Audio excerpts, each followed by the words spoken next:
Hidup mereka akan tanpa mendapat kesehatan. Mereka akan sakit kusta, tidak dapat melihat sempurna, sakit gila, cacat mental, buta dan bungkuk.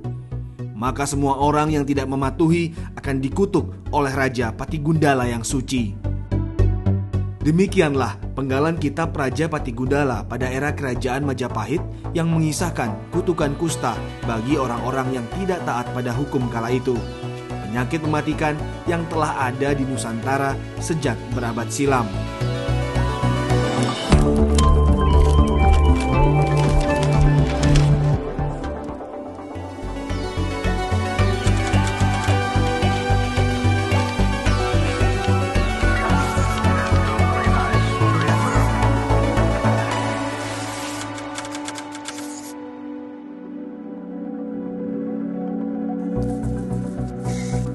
Kusta berasal dari bahasa Sansekerta yang artinya penyakit kulit.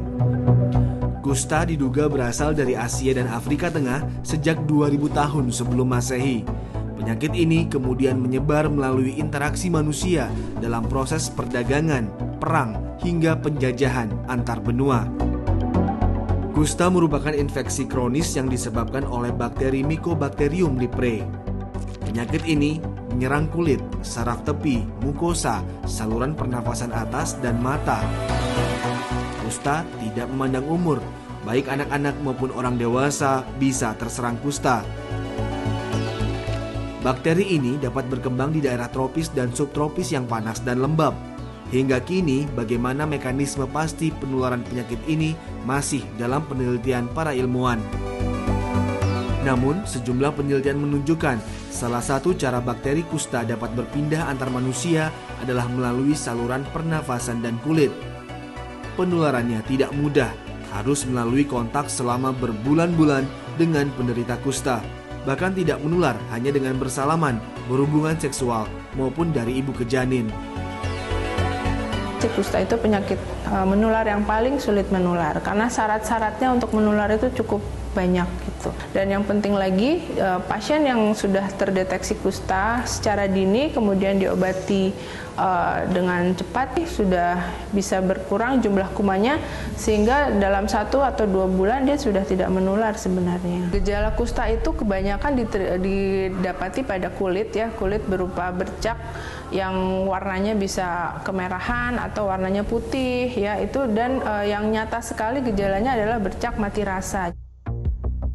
Telapak kaki tidak rasa, telapak tangan tidak rasa, sehingga dia kalau seorang pasien kusta memegang benda panas, injak benda tajam, dia tidak akan rasa sakit.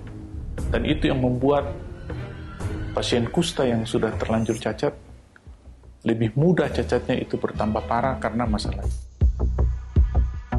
Pada tahun 1997, Menteri Kesehatan Suyudi menegaskan, tahun 2000 Indonesia akan bebas dari penyakit kusta. Hal ini didasarkan setelah ditemukan obat kusta multi-drug treatment atau MDT yang mampu menyembuhkan kusta secara tuntas dalam waktu 6 bulan. Pada tahun 2000, Indonesia memang telah mencapai status eliminasi kusta, yakni prevalensi kusta kurang dari 1 per 10.000 penduduk atau kurang dari 10 per 100.000 penduduk. Namun kusta tak pernah benar-benar hilang di Indonesia. Bahkan dari awal tahun 2000-an hingga hari ini, Indonesia tercatat sebagai negara dengan kasus kusta terbanyak ketiga di seluruh dunia setelah India dan Brazil. Bahkan penemuan kusta baru pada 2017 terjadi di seluruh provinsi di Indonesia dengan jumlah yang beragam. 5 provinsi dengan jumlah kasus baru kusta terbanyak adalah Jawa Timur, Jawa Barat, Sulawesi Selatan, Papua, dan Banten. Kasus kusta yang mengejutkan terjadi pada 2018 di Papua. Kenaikan kasus kusta nyaris 2 kali lipat, dari 968 kasus menjadi 1.800 kasus. Angka prevalensi di Papua juga terhitung sangat besar, yakni 54,18. Artinya dari 100.000 penduduk ditemukan 54 orang penderita kusta. Hal ini diperparah dengan kondisi penderita kusta di Papua tidak mendapatkan pengobatan medis. Padahal, penanganan yang terlambat pada kusta dapat mengakibatkan kerusakan pada jaringan kulit, saraf, anggota gerak, dan mata. Jika tak kunjung tertangani, dapat berakhir pada kecacatan. Menurut Dinas Kesehatan Asmat, penyebab merebaknya kusta di daerah itu adalah minimnya perilaku hidup bersih dan sehat. Salah satu pemicunya, warga jarang mandi. Jikapun mandi, di sungai atau rawa-rawa, biasanya tetap dengan pakaian yang kemudian dibiarkan kering di badan. Peneliti kusta dari Dinas Kesehatan Kabupaten Asmat, Hana Krisnawati, pada Kompas menyatakan kusta sangat dipengaruhi oleh kondisi tubuh. Jika kebersihan tubuh tidak baik saat kuman kusta menyerang, imunnya sudah habis untuk melawan banyak bakteri lain. Apalagi di Papua juga ada persoalan kekurangan nutrisi, sehingga daya tahan tubuh juga lemah.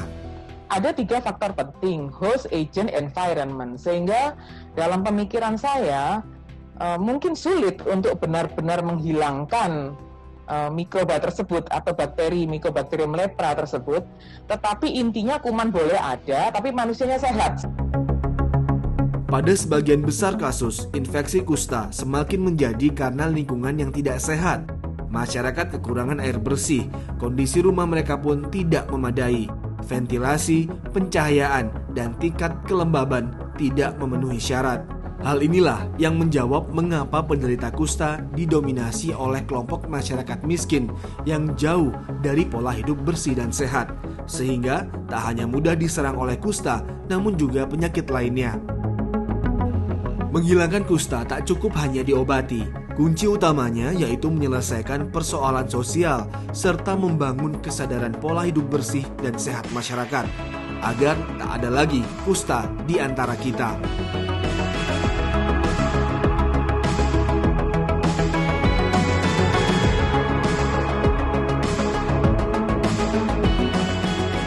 Berobat alternatif, saya diurut ke sono ke sini karena saya nggak tahu sakit kusta. Kusta itu bukan hanya masalah medis, namun juga masalah sosial.